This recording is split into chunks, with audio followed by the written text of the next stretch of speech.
வணக்கம் நண்பர்களே, நான் உங்கள் மாணிக்கம். ஹார்மோன்ஸ்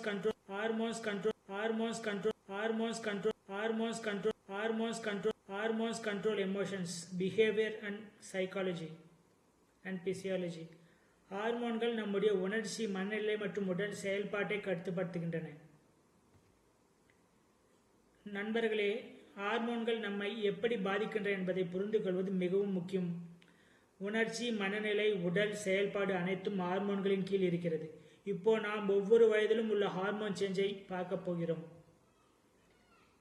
1-5 இந்த வயதில் குழந்தைகளின் ஹார்மோன்கள் ஆக்சிடோசின், தாயுடன் பாண்டிங், டோபமைன், பிளே மற்றும் reward system, cortisol, stress response, serotonin, mood and sleep. Female infants பாண்டிங்கில் அதிக ஆக்சிடோசின் அண்ட் மேல் இன்ஃபேன்ட்ஸ் கொஞ்சம் குறைவாக பாசிட்டிவ் இன்ட்ராக்ஷன் மற்றும் கடலிங்கில் பிரைன் டெவலப்மெண்ட்டில் அதிகரிக்கும். வயது 6-12. 6-12 வயது குழந்தைகள் டோபமைன், அதாவது கியூரியாசிட்டி மற்றும் லேர்னிங் அதிகமாக இருக்கும். அட்ரினலின், கேம்ஸ் மற்றும் எக்ஸைட்மெண்ட்டில் ரிலேட்டடான ஹார்மோன்ஸ்.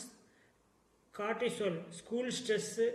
Oxytocin, friendship. இதனை குறித்த ஹார்மோன்கள் அவர்களுக்கு சுரக்கும். மேல் சில்ட்ரன் ஃபிசிக்கல் ஆக்டிவிட்டி அதிகமாக இருக்கும். அட்ரினலின் அதிகமாக சுரக்கும். அண்ட் பெண்களுக்கு சோசியல் பாண்டிங்கில் ஆக்சிடோசின் அதிகம், பாசிட்டிவ் ரீஇன்ஃபர்மேட்டிவ் இருக்கும்.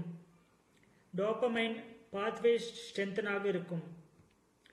டீனேஜர்ஸ் 13 வயதிலிருந்து 19 வயது இருப்பவர்கள் பியூபர்ட்டி ஆரம்பம், மேசிவ் ஹார்மோனல் சேஞ்சஸ் இருக்கும். மேல் டெஸ்டோஸ்டரான், மசில் growth, அக்ரஷன் இருக்கும்.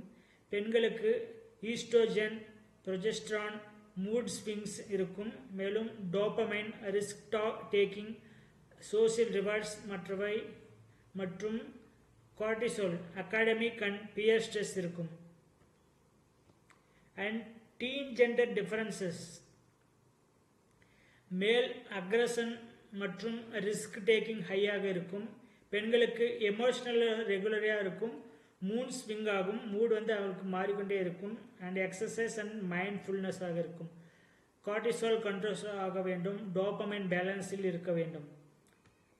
யங் அடல்ட்ஸ் 20-30 வயதிற்கு அவர்களுக்கு peak physical and cognitive function work ஆகும். Dopamine career and social rewards உருவாகும்.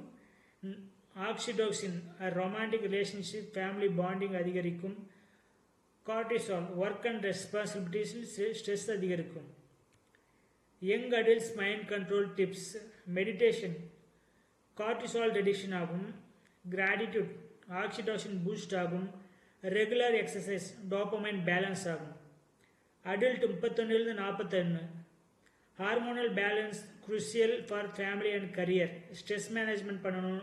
டோபமைன் அண்ட் ஆக்சிடோசின் இம்பார்ட்டண்ட்டாக இருக்கும். அண்ட் மேல் ஒர்க் ஸ்ட்ரெஸ் அதிகமாகும். கார்டிசால், டோபமைன் உருவாகும். ஃபீமேலுக்கு மல்டி டாஸ்கிங் ஸ்ட்ரெஸ் இருக்கும். கார்டிசால் அண்ட் ஆக்சிடோசின் இன்டர்பிளே ஆகிட்டே இருக்கும். And adults mind control tips என்னென்னு பார்த்தோம்னா, டெய்லி எக்ஸசைஸ் பண்ணணும், யோகா பண்ணணும். அதனால் டோபமைன் செரட்டோனின் கரெக்டாக பேலன்ஸாக இருக்கும். நல்லா அதிகமாக மூச்சு பயிற்சி இருக்கணும். அதனால் கார்டிசால் கண்ட்ரோலாக இருக்கும். சோசியல் பாண்ட்ஸ் பாசிட்டிவாக இருக்கணும். அதனால் ஆக்சிடோசின் உருவாகும். மிடில் ஏஜ் 46-60 இருக்கிறவங்க மெனோபாஸ், அதாவது பெண்களுக்கு மெனோபாஸ், ஆண்களுக்கு ஆண்ட்ரோபாஸ் உருவாகும். அதனால் மூட் மாறிட்டே இருக்கும். தூக்கம் வராமல் இருக்கும். செரட்டோனின் அண்ட் டோபமைன் ஸ்டெபிளைஸான ஒரு மூடில் இருக்கும். கார்டிசால் ஹை ரிஸ்க் இருக்கும். ஸ்ட்ரெஸ் ரிலேட்டடான இஷ்யூ நிறைய உருவாகும். அண்ட் மிடில் ஏஜ் இருக்கிறவங்களுக்கு பேலன்ஸ்டு டயட் இருக்கணும். மெடிடேஷன் பண்ணணும். காக்னிட்டிவ் எக்ஸசைஸ் பண்ணணும். அண்ட் டோபமைன் பாத்வேஸ் நல்லா ஆக்டிவாக இருக்கணும். ஹெல்த் ரிலேஷன்ஷிப் இருக்கணும். அண்ட் ஆக்சிடேஷன் அவங்களுக்கு அதிகம் உருவாகும். அண்ட் சீனியர்ஸ் 61-75 இருக்கவங்க ஹார்மோனல் டிக்ளைன் ஆகும். அதனால் டோபமைன் அண்ட் செரட்டோனின் டிக்ரீஸ் ஆகும். மோட்டிவேஷன் அண்ட் மெமரி ட்ராப் ஆகிட்டு வரும். And cortisol may increase. Stress response strong ஆகும். ஆக்சிடாக்சின் சோசியல் இன்ட்ராக்ஷன், எமோஷனல் அது அவனுக்கு குணப்படுத்தும். And senior male and female பார்த்தோன்னா, female post menopause cortisol effects pronounced ஆகும். அண்ட் மேலுக்கு டோபமைன் ட்ராப் ஆகும். எனர்ஜி ரெடியூஷன் ஆகும். அண்ட் சோசியல் பாண்டிங்கு ஆக்சிடேஷனால் அதிகமாகணும்.